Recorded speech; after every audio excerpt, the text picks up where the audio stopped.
El Imperio Bizantino fue en su momento una gran potencia. Durante siglos fue la continuación del Imperio Romano en Oriente, con su magnífica capital, Constantinopla. Esta ciudad era un centro de comercio, cultura y poder, protegida por murallas enormes que se consideraban imposibles de romper. Era un faro de la civilización cristiana, controlando vastos territorios que se extendían desde Italia hasta el Medio Oriente. El emperador en Constantinopla era visto como el gobernante elegido por Dios en la tierra, y su corte era famosa por su riqueza y ceremonias complejas. La fuerza del imperio venía de su ejército profesional, sus hábiles diplomáticos y su control sobre rutas comerciales vitales que conectaban Europa con Asia. Sin embargo, después del año 1050, este poderoso imperio empezó a enfrentar problemas serios.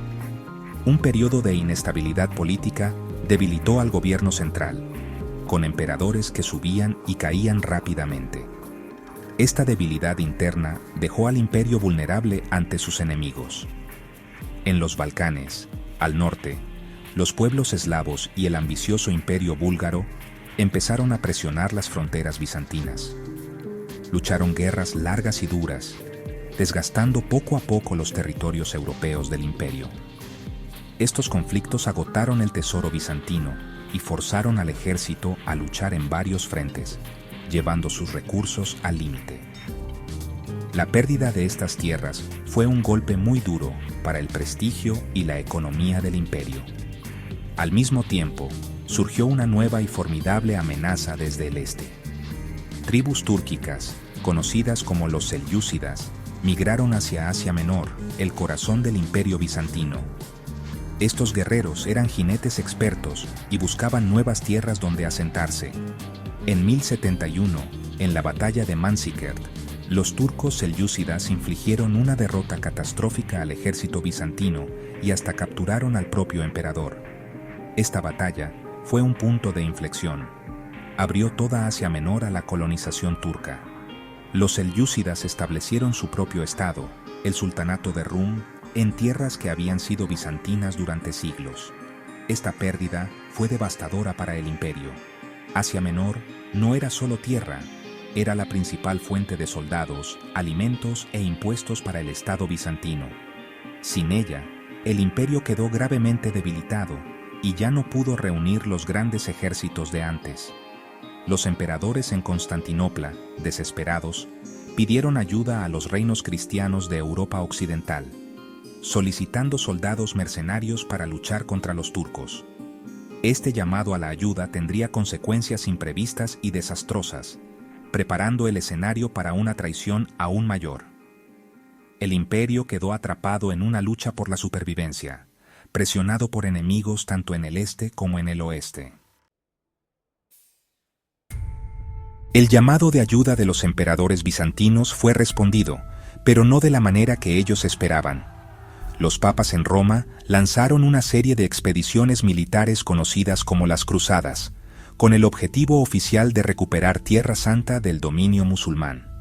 Sin embargo, la Cuarta Cruzada, que comenzó en 1202, tomó un giro sorprendente y trágico.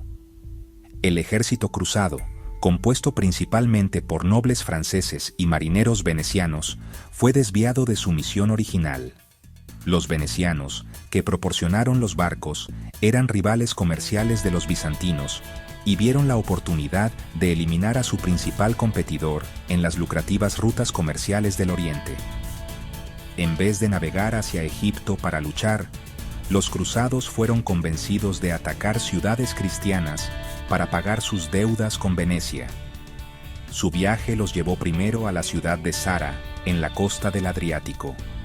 Luego, un príncipe bizantino depuesto les prometió inmensas riquezas y apoyo si lo ayudaban a recuperar su trono en Constantinopla. Atraídos por la promesa de oro, el ejército cruzado aceptó y puso su mirada en la ciudad cristiana más grande del mundo. En 1204 ocurrió lo impensable. Los caballeros cristianos de la Cuarta Cruzada atacaron y conquistaron Constantinopla, la misma ciudad con la que se suponía que debían estar aliados. El saqueo de Constantinopla fue un momento de brutalidad sin igual. Durante 3 días, los cruzados saquearon la ciudad, robando innumerables reliquias, obras de arte y tesoros acumulados durante 1000 años. Destruyeron bibliotecas, fundieron estatuas de bronce y profanaron iglesias, incluida la magnífica Santa Sofía. La violencia y la codicia de los cruzados generaron un profundo y duradero odio entre los cristianos ortodoxos griegos de Bizancio y los católicos latinos de Occidente. La gran ciudad quedó en ruinas, apenas una sombra de lo que fue, y el imperio bizantino se fragmentó en pedazos. Tras la conquista, los cruzados crearon un nuevo estado llamado el Imperio Latino de Constantinopla. Dividieron los territorios bizantinos entre ellos, con un emperador latino gobernando desde la capital conquistada y comerciantes venecianos tomando el control de los puertos e islas más importantes. Sin embargo, algunos nobles bizantinos lograron escapar y fundaron varios estados sucesores en el exilio, en lugares como Nicea, Epiro y Trebisonda. Desde estos refugios juraron recuperar algún día su capital y restaurar el verdadero imperio romano. Durante más de medio siglo, los bizantinos lucharon por recuperar lo que era legítimamente suyo. El sueño de recuperar la capital finalmente se hizo realidad en 1261. Mientras el principal ejército latino estaba ausente, un general bizantino del imperio de Nicea, Alejo Estratópulo, vio su oportunidad. Bajo la oscuridad de la noche, su pequeña fuerza entró en Constantinopla por un pasadizo secreto y capturó la ciudad con sorprendente facilidad.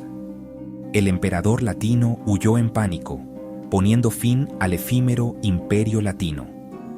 Poco después, el emperador bizantino de Nicea, Miguel Epono Paleólogo, hizo su entrada triunfal en la ciudad.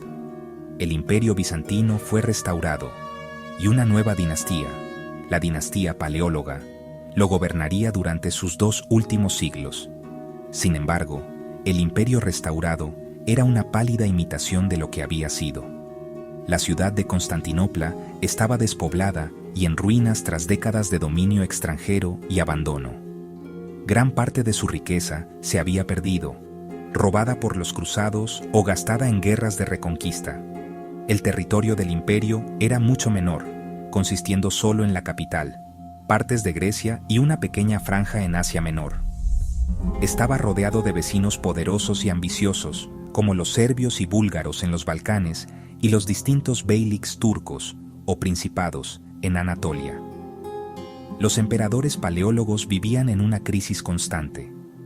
Una de las pérdidas más significativas fue el control del imperio sobre su propia economía. Para ganar aliados en su reconquista, Miguel V había otorgado extensos privilegios comerciales a la ciudad-estado italiana de Génova. Los genoveses, rivales de Venecia, establecieron una colonia comercial fortificada llamada Gálata, justo al otro lado del Cuerno de Oro de Constantinopla. Desde allí, dominaron el comercio del Mar Negro y se quedaron con la mayoría de los impuestos aduaneros que debían ir al emperador. Pronto, mercenarios y comerciantes catalanes también se hicieron con sus propias áreas de influencia, debilitando aún más la economía bizantina. El imperio había perdido su independencia financiera. Los emperadores paleólogos se vieron obligados a contratar mercenarios extranjeros, como la famosa Gran Compañía Catalana, para defender sus menguantes tierras. Pero estos soldados a menudo resultaban poco fiables y se volvían en contra de sus empleadores cuando no se les pagaba. El imperio quedó atrapado en un círculo vicioso de pobreza y debilidad militar. No podía reunir suficiente dinero para formar un ejército propio fuerte, y sin un ejército fuerte, no podía proteger sus tierras ni sus rutas comerciales para generar más ingresos. El glorioso imperio del pasado era ahora un estado pequeño y pobre, luchando por sobrevivir en un mundo lleno de depredadores. Mientras el imperio bizantino se debilitaba, un nuevo y poderoso estado turco estaba surgiendo en Asia Menor. Era el sultanato otomano, fundado por un caudillo llamado Osmán. Los otomanos eran disciplinados, ambiciosos y estaban impulsados por un fuerte sentido de propósito. Comenzaron a absorber los otros principados turcos a su alrededor, construyendo una formidable máquina militar. Para mediados del siglo XIV, ya habían cruzado a Europa, rodeando Constantinopla y conquistando vastos territorios en los Balcanes. Derrotaron a serbios y búlgaros, rodeando la capital bizantina por todos lados. Para el año 1400, el antaño poderoso imperio se reducía prácticamente a la ciudad de Constantinopla y una pequeña parte de Grecia. El acto final llegó a mediados del siglo XV, bajo el gobierno del joven y ambicioso sultán Mehmed II. Él estaba decidido a conquistar Constantinopla y convertirla en la capital de su creciente imperio otomano. Veía la ciudad como el premio supremo, la manzana roja de la leyenda turca. Para lograr su objetivo, reunió un enorme ejército, de más de 80.000 soldados, y formó una poderosa flota para bloquear la ciudad desde el mar. Lo más importante, mandó construir cañones gigantes, las armas de asedio más avanzadas de la época, capaces de derribar las legendarias murallas de la ciudad, que la habían protegido durante más de 1000 años. El último emperador bizantino, Constantino XI Paleólogo, se preparó para una defensa desesperada. Solo tenía unos 7.000 soldados, una mezcla de bizantinos y voluntarios de Génova y Venecia, para defender muchos kilómetros de murallas contra el enorme ejército otomano. El asedio comenzó en abril de 1453 y duró 53 días. Los defensores lucharon con increíble valentía, reparando constantemente las murallas mientras eran golpeadas por los cañones otomanos, pero las probabilidades eran imposibles. El emperador pidió ayuda a Europa Occidental, pero solo llegaron unos pocos barcos. Las grandes potencias cristianas estaban demasiado ocupadas con sus propios conflictos para salvar al moribundo imperio. El 29 de mayo de 1453, el sultán Mehmed II ordenó el asalto final, total. Los soldados otomanos entraron por una brecha en las murallas y la ciudad cayó. El emperador Constantino XI murió luchando junto a sus soldados, un final heroico para el último emperador romano. La caída de Constantinopla marcó el fin definitivo del Imperio bizantino, el último vestigio del mundo romano antiguo. El sultán Mehmed, ahora conocido como el Conquistador, entró en la ciudad y la convirtió en la nueva capital de su imperio. Desde ese día, Constantinopla renació como Estambul, un nombre que llevaría hasta la era moderna como un gran centro de cultura y poder islámico.